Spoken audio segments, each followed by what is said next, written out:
महाराष्ट्र में जो चुनाव मुसलमानों को लेकर हुआ, घमासान हुआ, अब उसका एग्जिट पोल आपके सामने। पूरा का पूरा जो चुनाव प्रचार महाराष्ट्र में था वो मुसलमानों के इर्द गिर्द घूमा।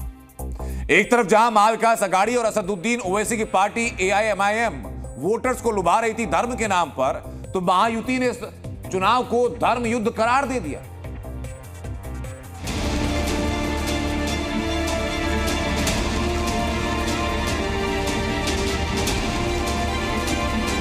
मेरा नाम लेकर जिहाद का नाम लिया जा रहा है, धर्म युद्ध का नाम लिया जा रहा है।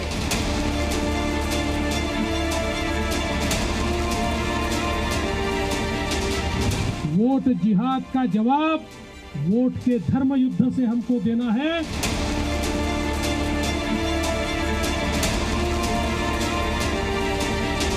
राष्ट्र से बढ़कर के कुछ नहीं हो सकता, कुछ नहीं हो सकता। और राष्ट्र तब सशक्त होगा जब हम एक रहेंगे, नेक रहेंगे, तभी नेक रहेंगे। बटेंगे तो कटेंगे।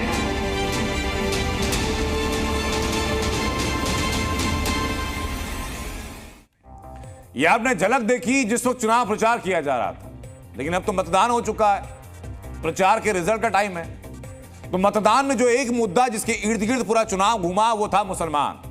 मुसलमानों ने किसे वोट किया, मुस्लिम मोहल्लों में किसका हल्ला रहा। हमारे रिपोर्टर्स उन्हीं मोहल्लों में गए और महाराष्ट्र के मुस्लिम बहुल इलाकों में जाकर के लोगों से उनका मिजाज पूछा।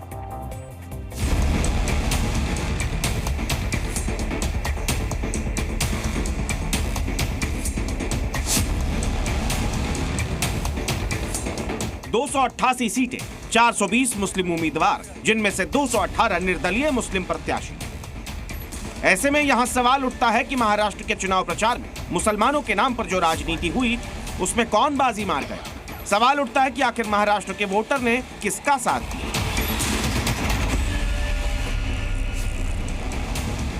महाराष्ट्र में 60 सीटें ऐसी हैं जहां मुस्लिम वोटर्स निर्णायक हैं। भाईजान का वोट जहां जाता है वही विधानसभा जाता है। ऐसे में जी मीडिया की टीम महाराष्ट्र के अलग अलग इलाकों में पहुंची और वोटर से जाना कि किस पार्टी के मुद्दे ने उन्हें सबसे ज्यादा प्रभावित किया। मुंबई का धारावी इलाका, जहां मुस्लिम वोटर्स हैं 33.4%। यहां मुसलमानों ने जिसे अपना वोट दे दिया उसका जीतना मानो तय। ऐसे में यहां कौन सा मुद्दा चला वो धारावी के वोटर्स की बातें सुनकर आपको पता चल जाएगा। इन तस्वीरों को आप देखिए, लगातार वोटर्स पोलिंग बूथ पर आ रहे हैं वोट डालने के लिए। और कुछ ऐसी ही तस्वीरें धारावी के अलग अलग पोलिंग बूथ पर जब आप जाएंगे तो आपको देखने को मिलेंगी। लगातार सुबह से ही यहाँ पर आप देखिए तमाम लोग पहुँच रहे हैं। लोग सुबह यहाँ पर आए, वोट डालकर चले गए। कामकाज का आज दिन है और अब धीरे धीरे जिसे समय मिल रहा है वो यहाँ पर पहुँच रहा है, वोट डालने की कोशिश कर रहा है। वोटर हम देख रहे प्रभावित करने के लिए तरह तरह के नारे भी इस बार दिए गए चुनाव के दौरान। बटेंगे तो कटेंगे, एक है तो सेफ है। लेकिन क्या वोटर्स पर इसका कोई खास असर पड़ता है? वोटर पर तो बहुत फर्क पड़ता है ना, लेकिन क्योंकि लोग आजकल सब माहौल एकदम खराब हो चुका है। अब दो ही पार्टी खाली रह गई है, एक कांग्रेस एक बीजेपी, बस यही है, बाकी कोई है ही नहीं है साहब।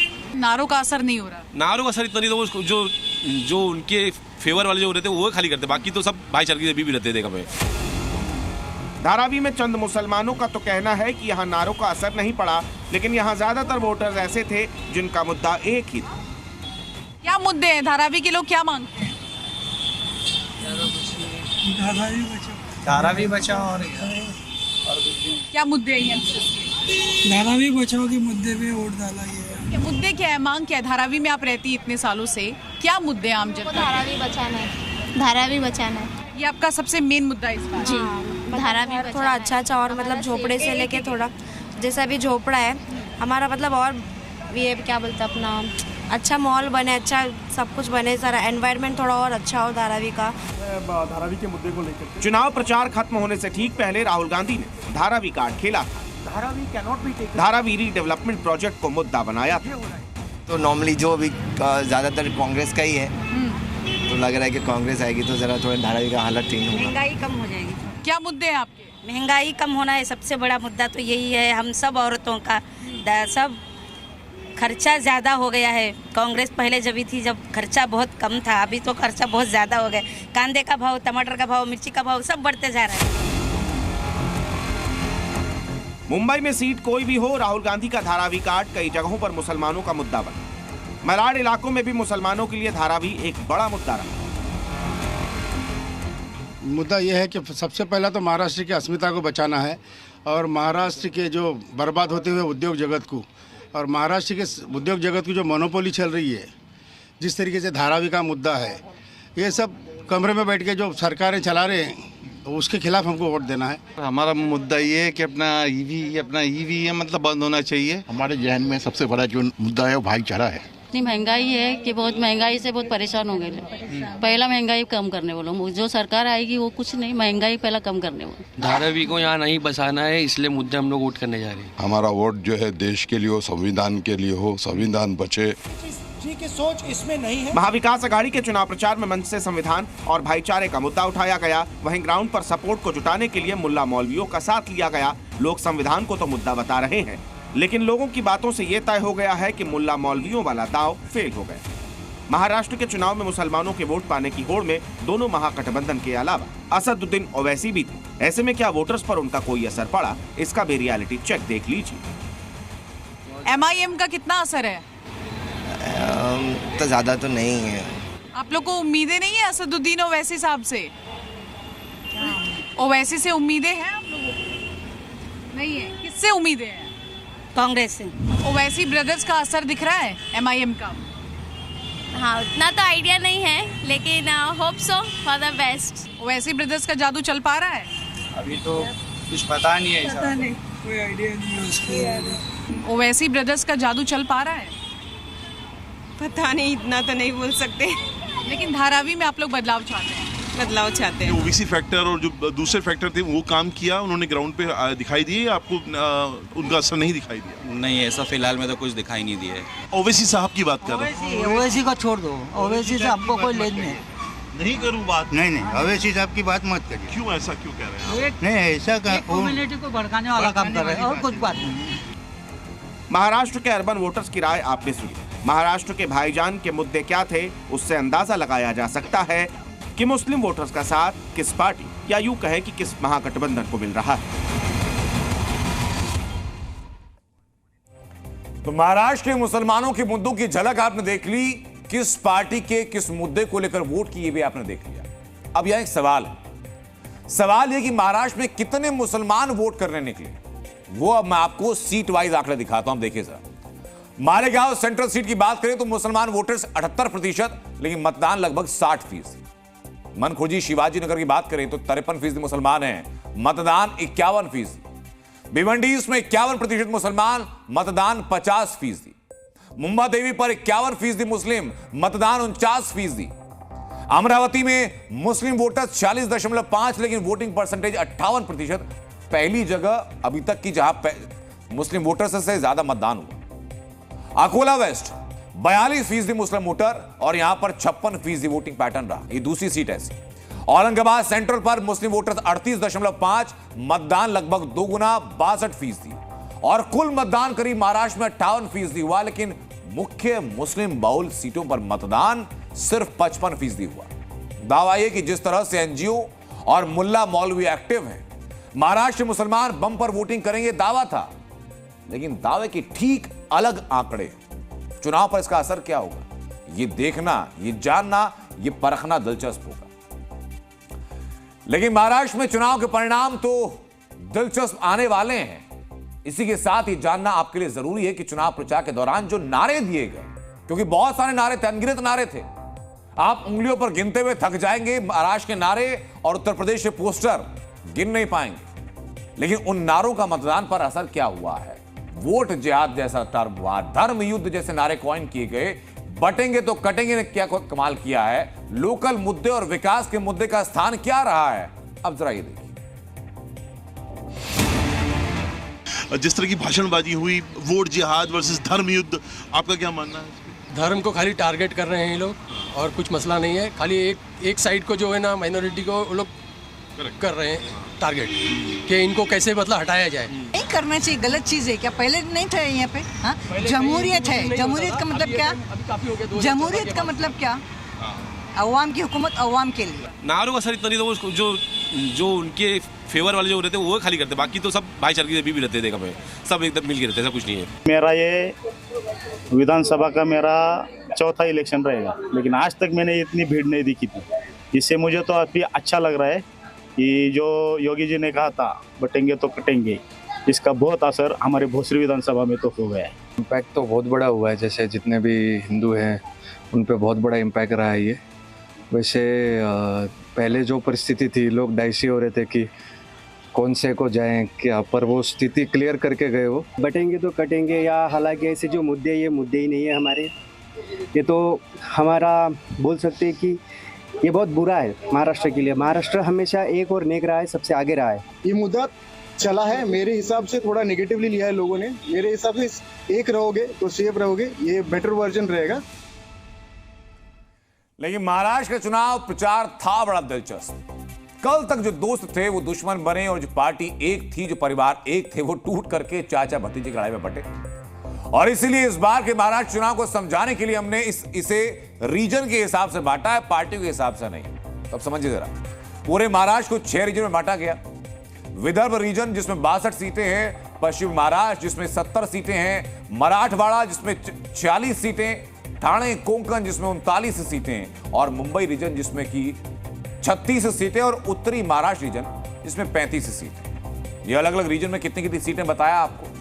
अब आपको अलग अलग रीजन के हिसाब से बताते हैं कहां पर क्या रहा। सबसे पहले बात विदर्भ की, जिसके बारे में कहा जाता है कि जो पॉलिटिकल पार्टी विदर्भ में सबसे ज्यादा सीटें जीत गई वो सरकार बना गई, उसने इक्का हासिल कर लिया। तो विदर्भ में नागपुर में आरएसएस का मुख्यालय है। बीजेपी को पहला सीएम देवेंद्र फडणवीस विदर्भ से मिला। कुल 62 सीटें। हमारे जीने के साथ सबसे विश्वसनीय एआई एग्जिट पोल के मुताबिक बीजेपी गठबंधन को 32 से 37 सीटें यहां मिल सकती हैं। कांग्रेस को 24 से 29 सीटें, जबकि अन्य भी 2 सीटें लेने की संभावना दिखते हैं। यानी सीधे तौर पर विदर्भ रीजन में कांग्रेस गठबंधन से बीजेपी गठबंधन आगे दिखाई पड़ रहा है। अब अगली बात, अब पश्चिमी महाराष्ट्र रीजन की बात करते हैं। ऐतिहासिक रूप से छत्रपति शिवाजी और बाद में पेशवाओं के अधीन रीजन रहा, मराठा साम्राज्य का गढ़ रहा, और इसलिए यहां पर मराठा नेताओं का वर्चस्व रहा। यहां कांग्रेस और एनसीपी के मराठा नेताओं ने वर्चस्व बनाए रखा। पुणे और औरंगाबाद यहां पर आता है। पश्चिमी महाराष्ट्र रीजन में 70 सीटें हैं, और आईसीपीएल के मुताबिक इसमें गठबंधन बीजेपी का जो है उसको 28 से 23 सीटें मिल सकती हैं। कांग्रेस को 33 से 42 सीटें मिल सकती हैं। अन्य 1 सीट मिलने की संभावना है। यानी यहां पर कांग्रेस गठबंधन बाजी मारता दिखाई पड़ रहा। आगे बढ़ते हैं, बात मराठवाड़ा रीजन की, जहां कभी कांग्रेस का वर्चस्व था, लेकिन धीरे धीरे स्वर्गीय गोपीनाथ मुंडे की बदौलत बीजेपी ने यहां पर अपनी पैठ बनाई। आज की तारीख में क्या होता है, 40 सीटें हैं हमारा, और जो एग्जिट पोल रहा उसके मुताबिक बीजेपी गठबंधन को 16 से 21 सीटें मिल सकती हैं। कांग्रेस को 24 से 29 सीटें, जबकि 2 सीटें अन्य हासिल करता हुआ दिखाई पड़ रहा है। अगला रीजन देखिए, सबसे दिलचस्प रीजन है ये। मौजूदा मुख्यमंत्री एकनाथ शिंदे की कर्मस्थली रही है। राजनीतिक मिजाज सभी रीजन से एकदम अलग। ये ठाणे कोंकण रीजन, एकनाथ शिंदे का कोंकण में नारायण राणे का दबदबा है। ठाणे कोंकण रीजन में 39 सीटें। सर्वे एजेंसी आईसीपीएल के जो आंकड़े हैं उनके मुताबिक बीजेपी गठबंधन यहां पर 23 से 28 सीटें जीत सकता है। कांग्रेस को 9 से 14 सीटें मिल सकती हैं, जबकि 3 निर्दलीय आने की उम्मीदवारी भी यहां पर है। यानी यहां पर भी महायुति गठबंधन आगे जाता हुआ दिखाई पड़ रहा है। चौथा रीजन जरा शहरी क्षेत्र का रीजन है, मुंबई। एआई एग्जिट पोल के मुताबिक मुंबई में यहां 15 से 20 सीटें बीजेपी गठबंधन को, 15 से 20 सीटें ही कांग्रेस गठबंधन को, और 1 सीट अन्य को। यानी कि महायुति हो या महागाड़ी हो, दोनों में कांटे की टक्कर है। वजह है शिवसेना की टूट, क्योंकि यहां शिवसेना मजबूत रही है। यानी शिंदे गुट और ठाकरे गुट एक बराबर यहां पर मजबूत हैं। आगे बढ़ते हैं, यह आखिरी रीजन महाराष्ट्र का उत्तरी महाराष्ट्र, गुजरात और मध्य प्रदेश की सीमा से सटा है, घने जंगलों से घिरा है, आदिवासी और ओबीसी की तादाद ज्यादा है। लेउआ पाटिल समुदाय यहां सबसे ज्यादा प्रभावी है, शक्तिशाली है। ओबीसी के बीच बीजेपी की मजबूत पकड़ मानी जाती है, और इस सीट पर चूंकि अनुसूचित जाति और आदिवासी क्षेत्र ज्यादा है, तो सर्वे कहता है कि बीजेपी गठबंधन को 15 से 20 सीटें, कांग्रेस को भी इतनी सीटें, जबकि 1 सीटें अन्य को। यानी कि दूसरा रीजन है जहां पर महायुति और महाअघाड़ी के बीच में कांटे की टक्कर दिखाई पड़ रही है। तो रीजन के हिसाब से आप समझें कि महाराष्ट्र की राजनीति में आज की तारीख में कितने प्रभावी किस पार्टी के आंकड़े हैं। तो अब इंतजार खत्म करते हैं और रीजन के बाद महाराष्ट्र का फाइनल टैली बताते हैं। वो फाइनल टैली क्या है?